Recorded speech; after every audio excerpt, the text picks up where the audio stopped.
حدیث مبارک کې راځي نبی علیہ الصلوۃ والسلام فرمایي وی پنځه اعمال داسې دي چې دا چا وکړو دا انسان جنتی دی الله په جنتیانو کې ولیکو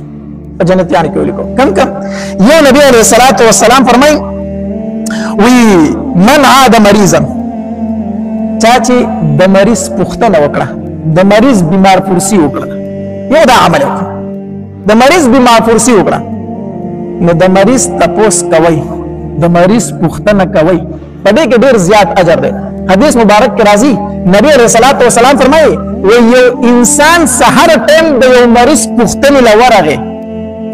وی او یا زره پرشتي د دې انسان د پاره د ماخامه پر د مغفرت دعاګانې غواړي او یا زره پرشتي او ماخام د مریض پوښتنه لورغه نو تسحر هاتو پر او یا زره پرشتي د پاره د مغفرت دعاګانې غواړي څومره ثواب د مریض پوښتنې لاري تر سوچ ته انت موجود دی الله ستاسو درجه او چتوي او ګناونه دي ختمي دومره ثواب دی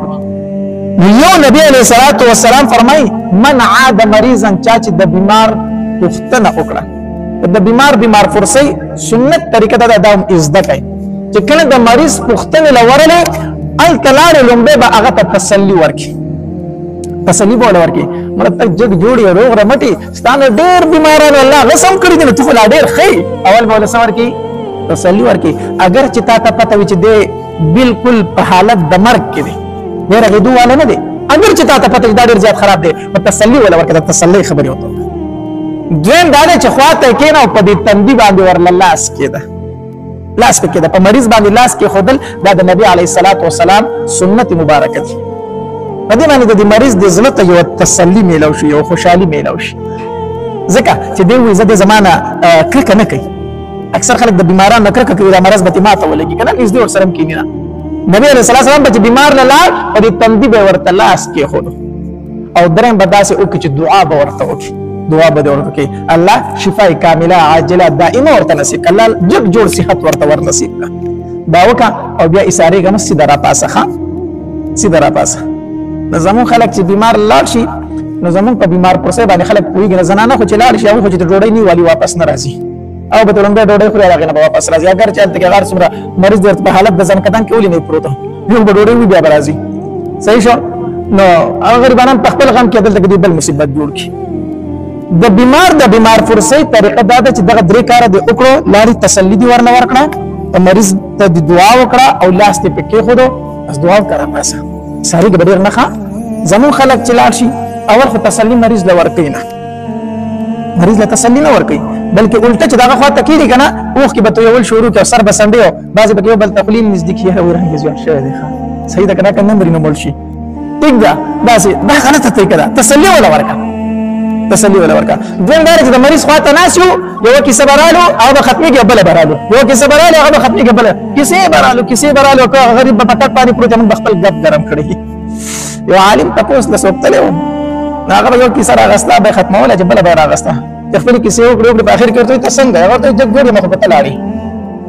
مخ په تلاړي تر دې زره پاسه کې جوړه ما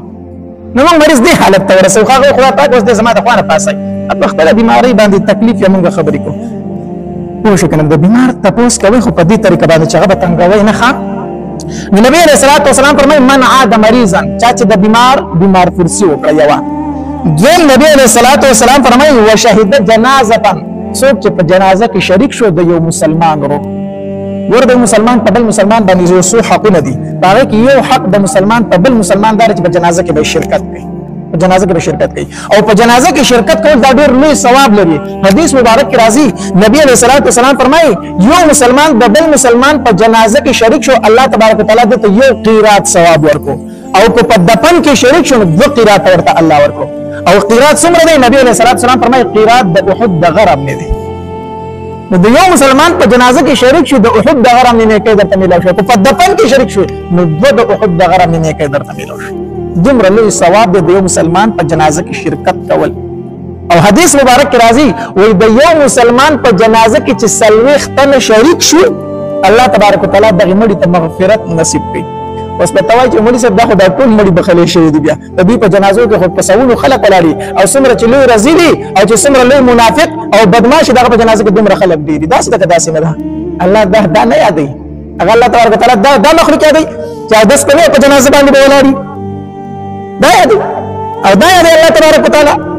نبی رسول الله سلام دا یاد کړی چې اودس کوي په جنازه باندې به ولاړي هغه دا نه یاد کړی هغه دا نه یاد کړی چې ګډه به حرامونه دغه په جنازه باندې به ولاړي الله اکبر تدین متقیان نیکان خلق مراد دي چې سلويخ تن نیکان چې ګډه د حرامو نه پاک وا او دا د مسلمان په جنازه کې شریک شو الله تبارک وتعالى د انسان ته نصیب کوي مغفرت نصیب کوي نو چې څومره وایي رزیلی نو دومره جنازې له رزیلات ډیر راغلي دي چې څومره لوی منافق نو دومره منافقین راغلي او چې څومره لوی حرام خور نو دومره جنازې له حرام خور ډیر راغلي دا په جنازه باندې بخل کیږي نه زیات تر هغه داسې ولاړ او داسې نه وي نو غواړم کنه خپل پلان کې ته بشوکم چې ګره جنازې له راغلي ومه دین هغه سلويخ قسم مراد دي چې متقیان دي حرام خور نه دي نیک عمل دي او په دې نیت راغلي دي چې الله په مال ثواب راکړي د کای د پاره راغلي اسی په جنازو کې به داسې سلويخ تنه نن سبا پیدا شي لسته نه پیدا نه کمره چې حرام خور نه په ګډه کې حرام نه او نور څه رابطونه پکې موجود نه په جنازه کې لسته نه پیدا نشي مدن نبی علیہ الصلوۃ والسلام فرمایي وشهد جنازه کوم انسان چې د مسلمان په جنازه کې شو شریک شو او درې نبی علیہ الصلوۃ والسلام فرمایي وصام رمضانا وصام يوما د ورځې روزه نیوله د ورځې روزه نیوله روزه نیول دا ډېر لوی ثواب دی دا د انسان خواهشات ختمي ښه نبی رسول الله سلام هغه نوجوانانو ته ویلو چې د چا د واده طاقت نه کیږي او ګناه کیږي نبی رسول الله سلام ورته فرمایلو اے د ځوانانو ټولګیا روزه نیسه روزه په دې سره بس تاسو خواهشات کنټرول وي دې سره بس تاسو خواهشات سوي کنټرول وي د ګناه نه بچي چې واده نشي کولای او سرورم نبی رسول الله سلام فرمایي وراح الى الجمعه کم انسان چې د جمعې منځ کو جمعې تراغه دا ډېر لوی ثواب لري ځکه حدیث مبارک کې راځي او کم انسان چې د جمعې منځ وکړو الله تبارک وتعالى ورته تیر شوی ټول افتی ګناونه معاف کړو واړه ګناونه ته مراد دي صحیح شو او پنځم نبی رسول الله سلام فرمایي واعتق رقبه یوم رای یو غلام آزاد څو کار شو پنځه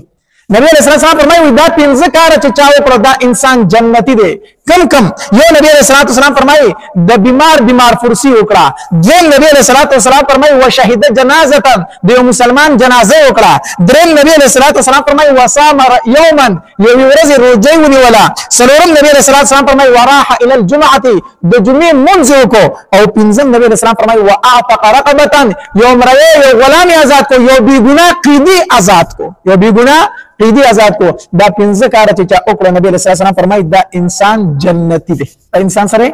جنتی دی